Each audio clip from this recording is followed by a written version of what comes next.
বিসমিল্লাহির রহমানির রহিম। বন্ধুরা, আপনারা কেমন আছেন?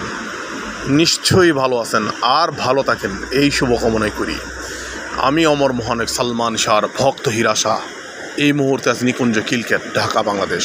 আজ 27/9/2024 সাল, রোজ শুক্রবার, অর্থাৎ শুক্রবারের রাত। এটা রাত্র পয়লি শুক্রবার, বিশেষ দিন, বিশেষ মুহূর্ত আর বিশেষ সময় এখন যাচ্ছে। কারণ প্রতিটা সময়, প্রতিটা সেকেন্ড, প্রতিটা দিন, প্রতিটা বছর, প্রতিটা শতাব্দী, প্রতিটা মুহূর্ত বিশেষ। এই যে বেঁচে আছি, কথা বলছি, এটা বিশেষ মুহূর্ত। হ্যাঁ, একটু পরে তো কথা বলতে পারবো, সকাল হলে যে কথা বলতে পারবো এটা কোনো গ্যারান্টি নেই। আল্লাহ তাআলা মহান, দয়ালু, সৃষ্টিকর্তা, রিজিকদাতা, আয়াতের মালিক, মৌতের মালিক, ইজ্জতের মালিক, বেইজ্জতের মালিক। সে আল্লাহর পাকের কাছে দোয়া দরখাস্ত করি, আল্লাহ পাক দেশের মানুষকে, সকল ধর্মের মানুষকে, সকল বর্ণের গোত্রের মানুষকে যেন শান্তিতে রাখে। বাংলাদেশ এগিয়ে যাচ্ছে, এগিয়ে যাক।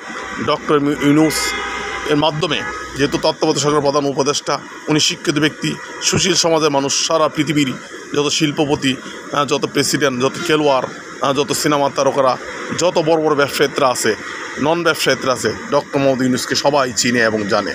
সেই ডক্টর মোহাম্মদ ইউনূসের মাধ্যমে দেশ এগিয়ে যাচ্ছে, এগিয়ে যাবে, এগিয়ে যাক, এই কামনা করি আল্লাহ তাআলার কাছে। পরিশেষে এই যে দেখতে পাচ্ছেন ঢাকা রিজেন্সি হোটেল, এখানে সুন্দরী রমণীদের খেলা, আসর, মদ, জুয়া এগুলা বসে।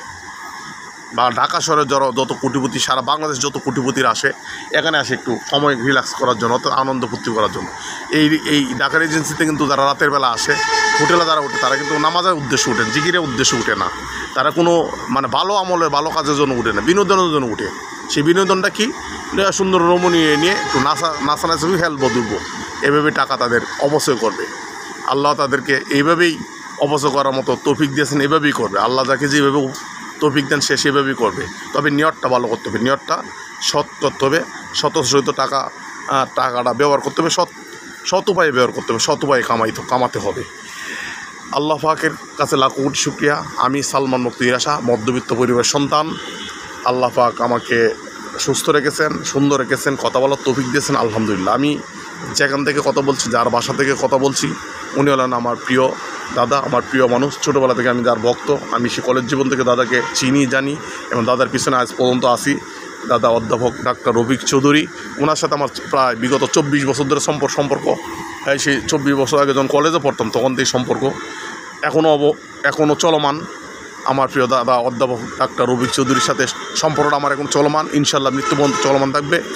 আল্লাহ আমার দাদাকে হায়াতে জিন্দগিতে যেন সুস্থ রাখেন, মৃত্যু পর্যন্ত যেন সহি সালামতে আল্লাহ যেন হেঁটে হেঁটে দাদাকে যেন দুনিয়া থেকে নিয়ে যায় সুস্থ অবস্থা, যেন আমাকেও যেন সুস্থ অবস্থায় হেঁটে হেঁটে দুনিয়া থেকে নিয়ে যায়, আপনাকেও যেন হেঁটে হেঁটে সুস্থ অবস্থায় নিয়ে যায়, এই কামনা করি আল্লাহ তাআলার কাছে। কারণ দুনিয়াটা থাকার জায়গা না, দুনিয়ায় কেউ ছিলাম না।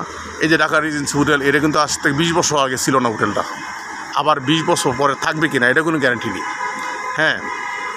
কিন্তু এই রুট দেখেন, এই যে রুট 20 বছর পরে কেমন হয় আল্লাহ ভালো জানেন। কারণ সামনে আসতেছে পরমাণু অস্ত্রের খেলা, পরমাণু হামলা বলতে বুঝে কি আমাদের একটা বড় আলামত।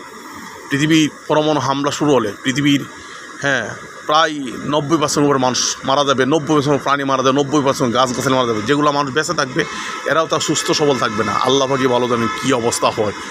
প্রযুক্তি যত এগিয়ে যাচ্ছে, আমরা মৃত্যু দিকে তত এগিয়ে যাচ্ছি। পৃথিবী তত ছোটো হয়ে আসছে, পৃথিবী তত ধ্বংসের পথে যাচ্ছে। অর্থাৎ প্রযুক্তি মানুষকে ধ্বংস করবে, প্রযুক্তি পৃথিবীকে ধ্বংস করবে, মানুষ না, পৃথিবীকেই ধ্বংস করবে। পৃথিবী ধ্বংস হলে তো মানুষও থাকবে না, কারণ পৃথিবীতে আমাদের বসবাস। আল্লাহ পাকের কাছে শুকরিয়া যে প্রযুক্তির হামলা, প্রযুক্তির খেলা যেন না হয়। আর হবে এটা কোরআনেও এটা উল্লেখ আছে যে পৃথিবী কালো দোয়ায় ছেয়ে যাবে। এই কালো দোয়াটা বলতে এই প্রযুক্তির দোয়াটাই বলা হয়েছে। অন্ধকারে 1 বছর এবং দেড় বছর এবং 2 বছরও পৃথিবীতে আলো হবে না। সূর্যের আলো পড়বে, সূর্যের আলো না পড়লে কোনো গাছগাছালি থেকে ফল, ফসল কোনো কিছু উৎপাদন হবে না। তখন মানুষ হাহাকার হয়ে যাবে। জানি না আল্লাহ পাক কোন সময় কোন অবস্থায় এই অবস্থা সৃষ্টি করেন, একমাত্র আল্লাহ ভালো জানেন। কারণ আল্লাহ পাকের কাছে আমরা ফিরে যাব। দুনিয়াটা থাকার জায়গা না, দুনিয়াতে কেউ থাকতেছি না, চলমান মৃত্যু একমাত্র সত্য, সব মিশা। এই যে ঢাকা রিজেন্সি হোটেল, এটাও মিশা, এটা একদিন থাকবে না, এটা ধ্বংস হয়ে যাবে। এই রুট দেখতেছেন, এটাও একদিন ধ্বংস হয়ে যাবে।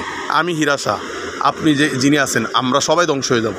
সৃষ্টিকর্তাকে শুধু ধ্বংস হবে না, আল্লাহ, সে আল্লাহ অবিনশ্বর, আল্লাহ মহান, আল্লাহ দয়ালু, আল্লাহ সর্বশক্তিমান। ওনার কোনো ধ্বংস নেই, ওনার কোনো শুরু নেই, ওনার কোনো শেষও নেই। আমার শুরু আছে, আপনার শুরু আছে, শেষও আছে। সুতরাং আল্লাহ তাআলার শুরুও নাই, শেষও নাই। যার শুরু নাই তার তো শেষ হওয়ার প্রশ্নই আসে না। চিনে হলেন আল্লাহ, আল্লাহ, সে আল্লাহর কাছে ফিরে যাব, আল্লাহর কাছে ফিরে যাব, আল্লাহর কাছে ফিরে যাব। আল্লাহ তাআলা মাফ করে দেন, দুনিয়া থেকে নিয়ে যান, ইমানের সাথে মৃত্যু দেন। আর মুসলমান যত ভাই ও বোনের আছে এক হওয়ার চেষ্টা করুন, কারণ মুসলমান আজকে মুসলমানের ক্ষতি করি, গীবত গাই, ইয়ারকি করি, ঠাট্টা করি, বিদ্রোহ করি, এটা করা মোটেও ঠিক নয়। কারণ ইয়ারকি, বিদ্রোহ, ঠাট্টা, ঘৃণা, হিংসা এটা কোনো মুসলমান ধর্মের কাজ হতে পারে না, মুসলমান মানুষের কাজ হতে পারে না। সুতরাং আমরা এগিয়ে যাই, এগিয়ে যাক সবাই, আর দেশ এগিয়ে যাক। হ্যাঁ, দেশ এখন স্বৈর শাসক মুক্ত হয়েছে, কারণ ফেরাউন, নমরুদ, কেনান, হ্যাঁ, বাদশাহ সাদ্দাত, এরাও অত্যাচার, জনগণের অত্যাচার করে, এরাও ঠিকই নাই। ইতিহাসে তার প্রমাণ কোরআনে, পবিত্র কোরআনে এদের বর্ণনা রয়েছে। এরা যে কত বড় অত্যাচারী শাসক, জুলুমকারী ছিল, এটা কোরআনে আল্লাহ পাক এদের দৃষ্টান্ত রেখেছেন। এখান থেকে, কোরআন থেকে আমাদের শিক্ষা নেওয়া উচিত। অন্যান্য ধর্মের মানুষ কোরআন থেকে শিক্ষা নিয়ে, আজকে বিজ্ঞান অনেক দূরে গিয়েছে, সেটা কোরআন থেকে শিক্ষা নিয়ে। হ্যাঁ, কোরআন হলো সমস্ত কিছুর বিজ্ঞান। কোরআনের উপরে বিজ্ঞান, আসমান জমিনের আর কিছুই নেই। কারণ আল্লাহ পাকের, হ্যাঁ, আল্লাহ পাকের যে শক্তি, আল্লাহ পাকের যে মহত্ব, আল্লাহ পাকের যে ক্ষমতা, আল্লাহ পাক যে অসীম, আল্লাহ পাক দয়ালু, সমস্ত কিছু কোরআনের মাধ্যমে তুলে ধরেছেন। সুতরাং সেই পবিত্র আল কোরআনের মাধ্যমেই আমাদের এগিয়ে যেতে হবে, কোরআনকে আঁকড়ে ধরে রাখতে হবে। হ্যাঁ, কোরআন শরীফকে আমাদের মনে গাঁথতে হবে, পড়তে হবে, জানতে হবে হাদিস, বিশ্বনবীকে চিনতে হবে, সেই বিশ্বনবীর পথে চলতে হবে, নবীর পথে পথ, নবীর মতে মত, আমাদের নবীর উম্মত সাজতে হবে। সে আশা ব্যক্ত রেখে দেশ এগিয়ে যাক, আল্লাহ তাআলার কাছে কামনা রেখে, আমি আপনার কাছে বিদায় নিলাম। বিশ্বনবী প্রতি আমার দরুদ ও সালাম, বিশেষ শুক্রবারের দিন নবীজি কবরে আমার সালাম রেখে আমি আপনার কাছে বিদায় নিলাম। সকলে ভালো থাকুন, সুস্থ থাকুন, সুন্দর থাকুন, যে অবস্থা আছে নিরাপদে থাকবেন। আর আমার জন্য দোয়া করবেন। ভিডিওটি দেখার পর লাইক, শেয়ার, কমেন্ট করে সাথে থাকবেন, পাশে থাকবেন। আসসালামু আলাইকুম ওয়া রাহমাতুল্লাহ ওয়া বারাকাতুহু।